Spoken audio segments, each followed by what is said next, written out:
Good afternoon, everyone. Tyler, please take your seat and take a picture too. I'm going to just wait a couple of seconds, ramble on. Hopefully, a few folks will come and sit down. But this session is going to be talking about the Federal Milk Marketing Order system. What is it? What happened? Where are we now? How are dairy farmers going to be impacted? And what comes next? So I know this is sort of an interesting venue to do this. It's a very, especially with that. It's a very technical topic, so I'm going to try to stay high level but still kind of dive into the details so that dairy farmers that are going to be impacted by these changes know what's going on. So let's talk a little bit about the system. What is the Federal Order System? Let's remind everybody what it does. The Federal Milk Marketing Order System sets a minimum price that the government is required to pay farmers in certain regions of the country. So right now there's 11 federal milk marketing orders, each characterized by different marketing and production characteristics. For example, Upper Midwest, you have heavy cheese and butter production. That's the Upper Midwest order. A lot of cows, not a lot of people. Down in Florida, not a lot of cows, a lot of people. So you have different dynamics, and that's what the orders are sort of circulated around. Beyond minimum pricing that the government requires processors to pay to dairy farmers, they also provide timely payments. Dairy farmers have to be paid twice a month at least. And they provide market information and third-party verification of ensuring that dairy farmers receive the price that they're supposed to receive for their milk. Now, what is the system and how do you change it? The Federal Order System is one of the only remaining systems in our regulatory network that you still have a hearing in person. People put out proposals, stakeholders put out proposals. USDA accepts those proposals, and then there's a hearing that takes place where dairy farmers, other stakeholders come in person, testify to an administrative law judge, and try to sway USDA on how to change different aspects in how milk is priced that dairy farmers receive. So this happened throughout 2022, 2023. We had a number of proposals come through NMPF, National Milk Producers Federation, IDFA, AFBF, and ultimately, USDA decided to hold a hearing to address the different pricing aspects of the federal order system. So that started in August of 2023, and it went to January 30th of 2024. It was a very long session. Part of that's because folks are trying to get as much content into the hearing transcript as possible. USDA can only make decisions and changes to the milk pricing formulas based off of what testimony is provided by the different stakeholders during this hearing process. Obviously, you have folks from all sides of these issues. You have the processors who are generally opposed to a lot of changes that we want to be more favorable to farmers. You have the cooperatives. You have dairy farmers. AFBF was there every day of the hearing, an AFBF representative, as well as dairy farmers testifying at that hearing. Once that hearing was completed, USDA put out a proposed rule, which basically outlined the proposed changes they hope to make. They then opened a comment period for folks and the public to comment on whether or not they liked each of those provisions and to really provide extra support or opposition to what they put out there. So I'm going to briefly dive into those. It does get a little bit nitty-gritty, but I think it's really important. But first, to again set the stage, let's zoom out again. The federal order system is setting a minimum pay price that dairy farmers receive in federal orders from their processors. If the government is setting a minimum price, and this will lead into one of the main issues that we discussed at Farm Bureau make allowances, if the government is setting a minimum price, how are they doing it? Well, they're going out into the marketplace and they're surveying the end prices of cheese, butter, powders, further processed dairy ingredients that you all love. They're collecting those prices, and then they're working back from that market price and deriving the value of the fluid milk that a dairy farmer is providing. So they're using numerous formulas to take that market price that they surveyed out in the marketplace from manufacturers, and they're deriving the value of fluid milk that the farmer is providing to the processor from that market price. Now, obviously, it costs the processor something to convert the fluid milk you as a farmer are providing to cheese, butter, non-fat, dry whey, other further processed ingredients, and they have to account for that in the formula. That's how the system is set up right now, the formulas, and how they account for that is the make allowance. Now, if you increase the make allowance, it's generally going to decrease the pay price for farmers. Vice versa is true if you decrease the make allowance. Now, the issue here, the broader issue, is that again, make allowance is set through a hearing process. It's a political process. It's not directly linked to actual data of processors' costs. Generally, USDA is using voluntary surveys taken by different academics, as well as state departments of ag, and coming up with basically an average or an estimate of what they think the cost of production is. Now what happens is, if it's a voluntary survey, and it's going to impact the value that's going to be used to pay farmers, me as a very large, efficient processor might not be incentivized to participate in that voluntary survey, right? Very large, efficient processors might not be incentivized to do that. So what that ends up is you end up with a pool of data that could be heavily skewed and not representative of what actual processors' costs are. And that's what we at American Farm Bureau were very concerned about. We thought the surveys utilized in the hearing process overcompensated of what actual costs of processors are. We see cheese plants going up all over the country without higher make allowances, and that was kind of a concern to us and our members. So Farm Bureau has always been the side of we do not support increasing make allowances until we have access to mandatory audited data, so that all the dairy processors are included in that pool, and the biggest ones that might not benefit from having their data included are also included. So in their proposed rule, and I know I might have lost some of you already, but in their proposed rule, USDA proposed increasing make allowances quite significantly. And what this would do is, if you work out the formula historically, decrease class 1, 2, 3, 4 prices by between 80 and 90 cents a hundredweight with them increases in make allowances. There were things in the proposed rule that we did like that they did. One of the things that we've been pushing for a long time is switch back to the higher of class 1 mover. What does that mean? Well, it's the price formula used to set fluid milk price. Prior to the 2018 Farm Bill, it was the higher of the class 3 and the 4 price. Whichever one was higher in that month, that would go into the base fluid milk price. After the 2018 Farm Bill, there was a little provision in this many-page bill that said we're going to go to the average of plus 74 cents. Now everyone knows an average, you take two numbers and you divide the two, so it creates a smoothing effect. If you have a really high number and a low number, you end up in the middle. So farmers went from being able to take advantage of the really high number in that month to only the middle number. And that was really detrimental during COVID-19 when you had a very high spread between class 4 and class 3 prices, and dairy farmers only ended up getting to really be able to benefit from the middle rather than the highest price. So we've been pushing since then for a switch back to the higher of. That was achieved in the proposed and final decision. Now, USDA threw another little piece in there. It's not just a switch back to the higher of. They added something else to make this system even more complicated, called an extended shelf life milk adjuster. It's basically, you could think about it as almost like a fifth class of milk. Now you put the question, is this milk extended shelf life milk? If yes, add another calculation. So the class 1 higher of now adds another mover if it's extended shelf life milk, which right now takes up about 10% of the milk supply in the country. Weren't crazy about that. Our policy appreciates simplification and making things easier to understand, and this sort of blurs up the water even more. A couple other things, increasing class 1 differentials. We got that across the board, something positive we've been looking for. That increases the fluid milk price, generally speaking. There are some nuances there, but a little bit difficult to get into right now. We changed the market when I talked about we're surveying the market, right?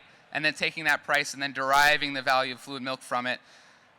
There are calculations in how those are used. Right now, historically, they use the barrel price, cheese mixed with the block price, and that was skewing cheese prices downward because the block price was generally of higher value and the market moving towards block pricing, especially during COVID when retail cheeses were prominently purchased. So we successfully got barrel cheese removed from that survey as well. So let's kind of recap here. Didn't love make allowance increases. That's going to reduce dairy farmers' prices, in all else held equal. Liked the higher of switchback. That's something that's been in our policy. Not crazy about the extended shelf life milk. We like the removal of barrel cheese from the cheese price formula. We like the increase of class 1 differentials. And the last one was composition factors. In the formulas, there's assumptions, there's steady factors that account for how much other solids and protein there are in your milk. And those are just set value. But we know as dairy farmers, the market wants you to have more protein, right? So you react to that through better breeding, nutrition, and other things. So your protein has increased. So we petitioned and testified that those composition factors should be increased to reflect the higher other solids and protein values that you all are providing in your milk. So that was also something that we succeeded in getting slightly higher factors. Now, another nuance here. USDA in their proposed decision said all of these changes will go into effect together except the composition factor increase, which increases prices for farmers. So make allowances, which decreases prices, those increases will go into effect automatically on the first day when they put out that final decision, which right now is June 1st. But composition factors were going to go into effect 12 months later, a year later. And that was meant, USDA said, to account for risk management if any dairy farmers were using DRP and other things. But in our mind, if you're going to make dairy farmers lose money because make allowances are going to go effect right away, you need to provide them with that money that they're earned through the higher composition factors, which would, within 12 months, almost account for $220 million that dairy farmers wouldn't receive. So we argued against that in the proposed decision, and we got it from 12 months to 6 months. So I know I've already probably lost some of you, but I'm trying to keep us, grounded. We had a proposed decision. That was our proposed decision. Final decision, very small, very limited changes. Even though we came out hard with a lot of other dairy groups against the increases in make allowance, what did USDA do? They actually increased make allowances even higher from what the proposed decision was. They said they forgot to account for a marketing adjustment they historically use, and that added about 1/100 of a cent to each make allowance, even higher, which, again, a negative impact on our farmers. We got the composition factors from 12 months to 6 months. Everything else mainly stayed the same besides a couple of Class 1 differential changes. So what does this all mean? What happens when you put this all together? Well, the intent of the federal order system is to help provide fairness across markets. It's to provide uniform prices to farmers, regardless of where their milk ends up, whether it's cheese, butter, powder, fluid milk, you're receiving the same uniform price in the region that you're producing, right? Because if you're a dairy farmer, just because your milk ends up in cheese doesn't mean you should be necessarily paid less or more than a dairy farmer who produces fluid milk. Now, what we see in this final decision is that it creates a patchwork of benefits for dairy farmers. Dairy farmers in regions with high Class 1 utilization, high fluid milk, end up better off. Why? Because higher Class 1 differentials, a switch back to the higher of, not as negatively impacted by the negative make allowances, which account for Class 3 and 4 production.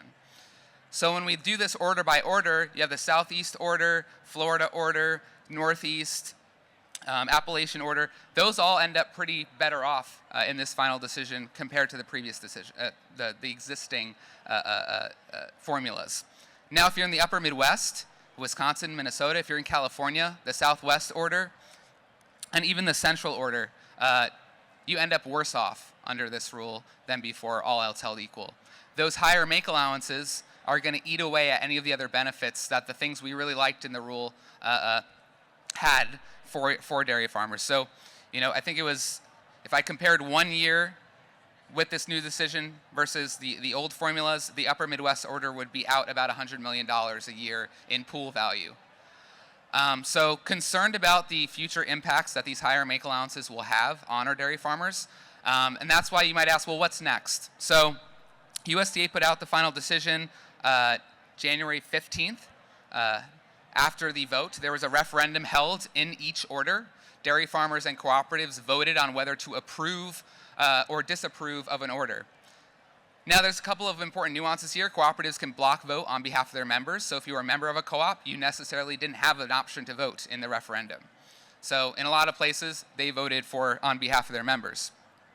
The other caveat is if you vote no on an order, you're not voting to go back to the old regulations. You're voting to remove all order protections. So it's either you accept the changes that USDA has provided, or you go to no protections at all, which, if you remember what I said in the beginning, they also protect timely payments of being paid 2 times a month. You don't want a processor that now creates 90-day payment limits for you, as well as that third-party verification. So you end up, dairy farmers were put in the situation of no protections or accept the changes, have some of the protections, but might be worse off pricing-wise than I was before. And it created benefits, advantages and disadvantages depending on where you're located in the country, which not necessarily what we had hoped to see.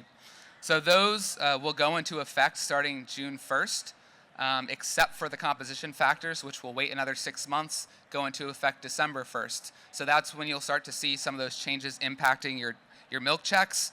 What comes next on the policy side of things? Well, as I mentioned, American Farm Bureau, we didn't support make allowance increases unless we had a mandatory audited survey in place, right? We want that data. We want to make sure that the numbers that USDA is utilizing to set make allowances are actually accurate to what processors' costs are.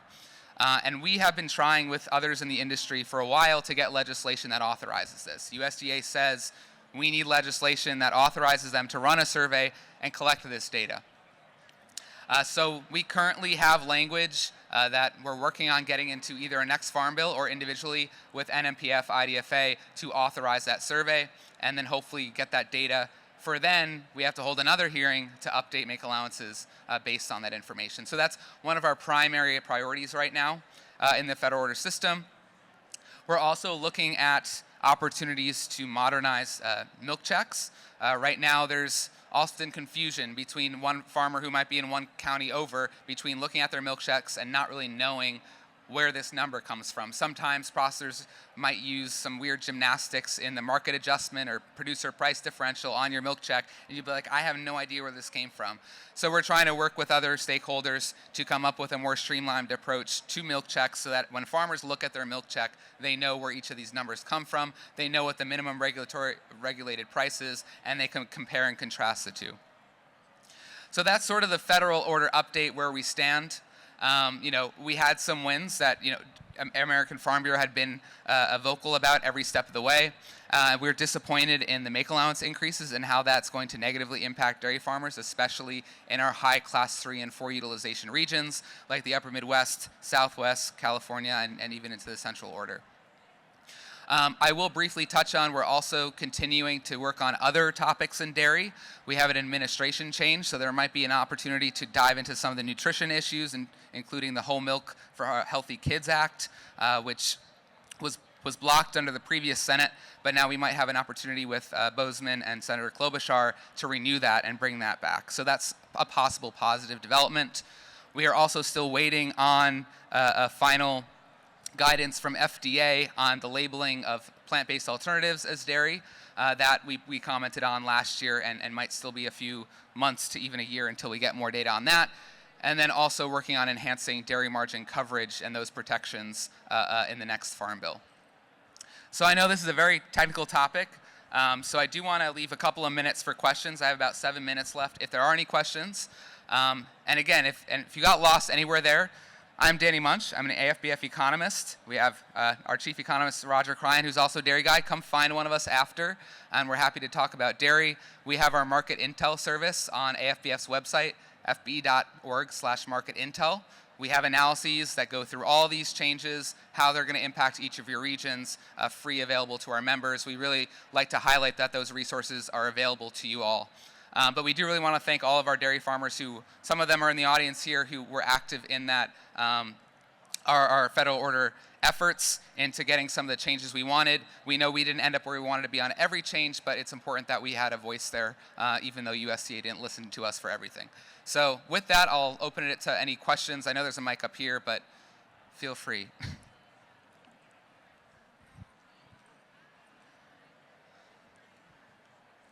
Tim Wood from Pennsylvania, and I'd like to know how, or if you could elaborate more on the so-called Class 5 milk now. How did they come up with that? It wasn't ever at the hearings. How did they get it in? And what does it do to our pricing? Yeah, no, it's a good question. So he asked about, I mentioned we switched back to the higher of, but then there's a question of if it's extended shelf life milk, you add a little adjuster. So their reasoning for adding the adjuster was that it helps buffer against, so let me take a step back. When they switched back to the higher of, the average of in the 2018 Farm Bill, the push for it from some of the major dairy organizations was that it would help create buffer against some volatility in the marketplace because you're averaging those two prices. USDA's reason for bringing in this extended shelf life milk adjuster is supposed to bring back some of that sentiment of, all right, let's create sort of a buffer for a fluid milk product that has a longer shelf life that isn't going to be as volatile as your fresh fluid milk product that doesn't have as long as a shelf life. So it's only applying to the extended shelf life milk, which there's still a little bit of nuance around how they're going to define that. I believe it was either 60 or 90 days of shelf life in the rule that would fall under that threshold. And as long as it falls under that threshold, it would account for that. How are they calculating it? They are comparing the past 36 months moving average of the class 3 price and the class 4 price and adding it as a small adjuster, the difference of those two as a small adjuster to the higher of one price. I might have just lost you in that sentence. I have a chart that shows it better than I could tell it on stage. How would it impact your prices? Well, I did a couple of statistical analyses on it, comparing dairy price, the milk class 1 prices with and without it. There really was no statistical difference between the variability of the two prices in what I found. So it doesn't really change the prices you receive all that much. It was supposed to reduce some volatility, but I didn't really find that when I calculated it out. So I don't really think it does what they intend to do. I think they mainly did it to satisfy or buffer against some concerns of specific groups, and they kind of threw it in there as, here's this gift to you to help buffer against that. But I'm not convinced that it's really solving any of the problems that they think that it would solve. And in my opinion, it just makes things even more confusing, as I probably demonstrated in the past 2 minutes. Does that answer your question?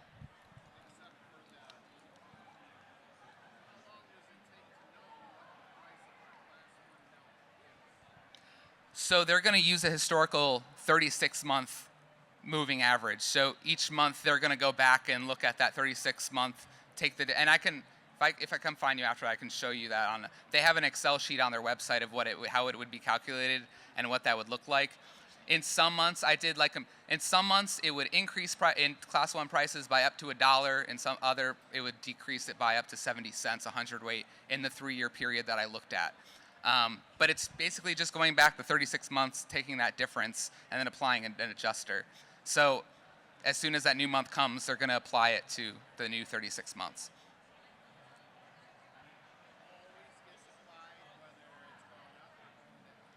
Yes. Two extended shelf life milk, that 10% of the market. All other class 1 milk would be under the higher of. So yes, it just creates this other thing that everybody's got to worry about. Any other questions?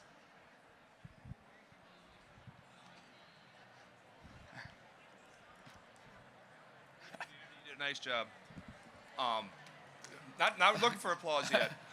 Co-ops and manufacturers pushed hard for a higher make allowance. Are we going to see the final vote of who voted for what? Because is there even a chance the individual farmer has a chance to fight that? Because there's so many people in co-ops right now that didn't have a vote. Yeah, and that's a good question. So somebody had asked USDA that when they put out the final decision. The question was, if you didn't hear, will USDA put out the final vote count so we can see how cooperatives voted on the federal orders? And USDA has responded thus far with no. They will not release that information. That was in statements that they put out and were utilized in the press. So I don't think that'll change. They tended to say that there's it would, what's the word I'm looking for? Classifiedness, proprietary information that they don't want to release. One of the things that I've always pushed for is I did my work in grad school on cooperative business management. Make sure that you're participating in the governance of your cooperatives, right? Holding your directors accountable. If you don't have that upward accountability, and I understand that's very difficult in some of your very large dairy cooperatives, but if you don't have that upward accountability on your directors, they're not going to be, and the direction of the co-op's not going to represent where you want to go. So that's very important, especially in this industry. I think I might be right at the end of the time with a minute left, but maybe one last question. Yeah. Raw milk dairy farmer. So I no longer deal with the co-op. But when the co-op was pulling our milk and sampling it, we never beat 4.6 butterfat, all Jersey. We started sampling all of our own milk. We've never been below a 5.4. So all these years we've been shafted on our check. How can we control these co-ops to pay us what we're supposed to be paid. So I missed the very beginning. You're talking about the butterfat value? Yes, butterfat and protein, they shorted us on our check for 20-something years. And now that we're our own creamery and bottling everything, it doesn't matter anymore.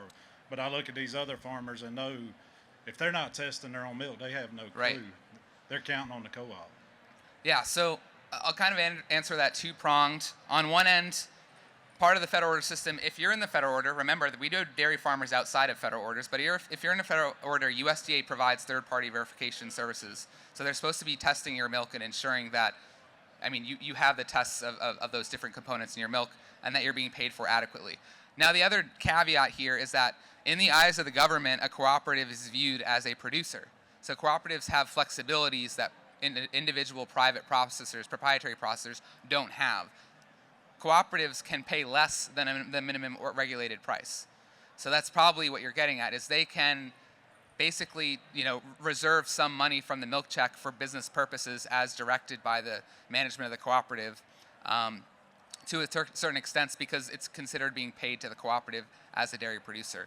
So that gets back to sort of the cooperative, business side of things and that accountability piece. One of the things we're working on is that milk checks transparency. We want to apply the same rules that proprietary handlers have to cooperatives, so that if you're a dairy farmer receiving a milk check from a cooperative, you can see where all the numbers came from, and if they're paying you less or more than the minimum regulatory price, even if they're allowed to do that. It gives you a little bit more power in that relationship if you say, well, hey, I understand you're allowed to pay me less than minimum value as a co-op, but this is not okay, or things like that. So we really want to apply those stamp standards across processors. So that's something we're working on. And we can do that without legislation. We can actually do that with just notice and public comment, which we hope any folks that are interested in participating in that will help us in that effort. So I really appreciate your continued support. So with that, thank you all for attending. And I know that's a very difficult subject to get into without slides, charts, and listen to for 20 minutes. So again, if you have any questions, come up to us after, look up our website. But I appreciate you all sitting in today.